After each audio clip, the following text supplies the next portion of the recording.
There is a significant development that has happened earlier today, wherein the Supreme Court appointed committee. It's a long thing, but in simpler terms, give a clean chit to the Adani Group on multiple counts. It'll be interesting to get somebody who looks at corporate India, both on the legal side and from an equity side as well, for all these years, and has tremendous corporate experience. Mr. Mohandas Pai joining us right now with his thoughts on what this may mean for larger investor confidence and for the group as well. Mr. Pai, thank you so much for joining in.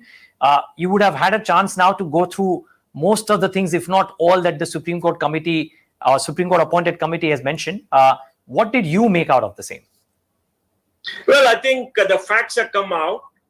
That from the facts is very clear that a predatory short seller created a report full of innuendo, all disclosure which are in the public domain, made some charges without much evidence, and sold short before the report was released.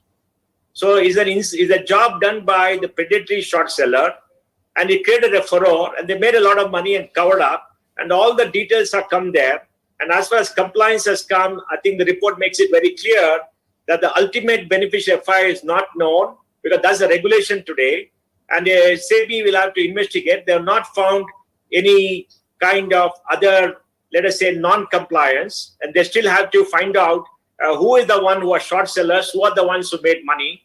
I'm sure they'll try to find out to the best of their ability, because there'll be some trace.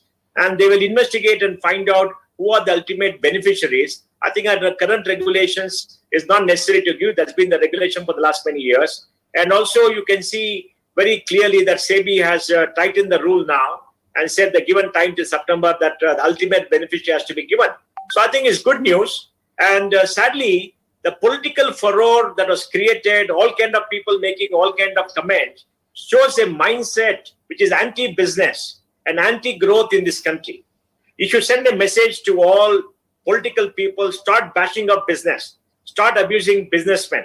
If you have any information about them, give it to the regulators, go to court and challenge them, but start abusing and creating bad will against them day in and day out, because these are the people who create jobs, these are the people who invest, and if you don't like them, it's fine, but don't abuse them and don't talk lies. I would also like SEBI and the court to investigate whether there is any short selling in India, whether anybody was involved in short selling on the Indian side, and whether there's any political connection. It'll be interesting to know that too. Wow. Okay. Well, I'm sure SEBI is listening into this at some point of time, whenever they do. The one thing that came out, Mr. Pai, from my conversations with some of the market experts, was that the market would get jittery in the event, not just for this one, but any event, if there is some mention of price manipulation. The fact that there is no evidence of that, is that the biggest relief? Yes, there is no regulatory mismanagement, all of that is fine, but no evidence of price manipulation. Is that a big thing, or the biggest thing per se? Look, SEBI has got an excellent surveillance system to pick out price manipulation. Right.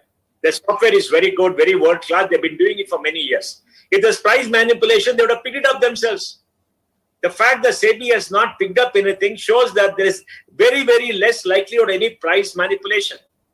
So I don't think people in the market are very worried, because, SEBI is very good in picking up and issuing notices, especially in sensitive cases. And if you notice also, based upon data that has been published, that when the share price came down and they had to put limits for the decline, there are not much selling, showing the degree of illiquidity in the stock, right?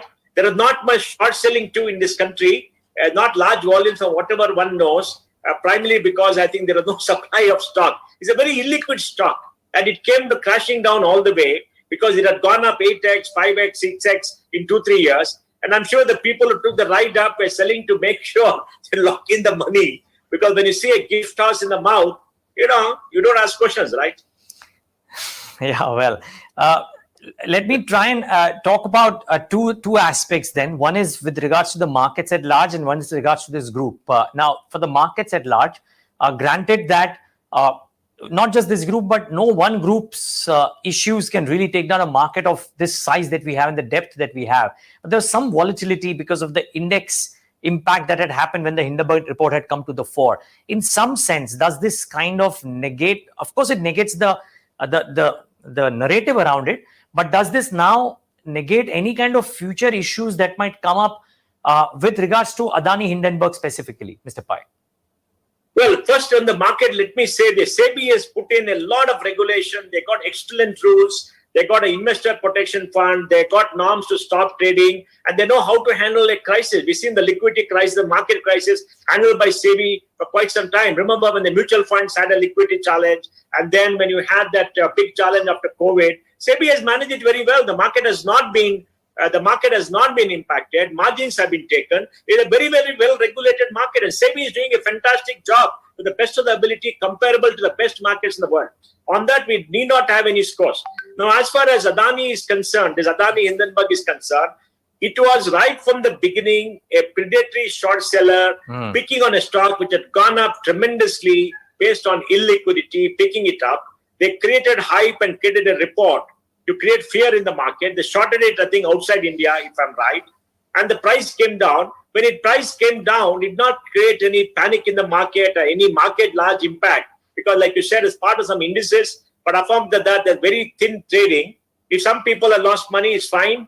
I think more people logged in the profits. So it just shows the stability of the market, the wonderful regulations, the great oversight by SEBI. And you must compliment SEBI for doing a fantastic job over the last many years. All this abuse that you had in the media by the political leaders and all about SEBI and all that, I think is ill-directed. Yeah. We must give credit to the regulator for doing a good job.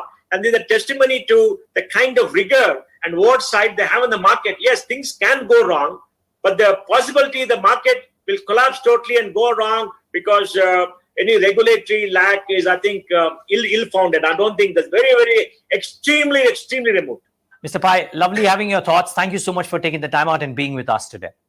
Thank you very much. Thank you. Viewers, standard disclosure, of course, that the Adani Group owns 49% stake in Quintillion Business Media, which is the owner of BQ Prime, which is the platform you're watching. Thanks so much for tuning into this broadcast.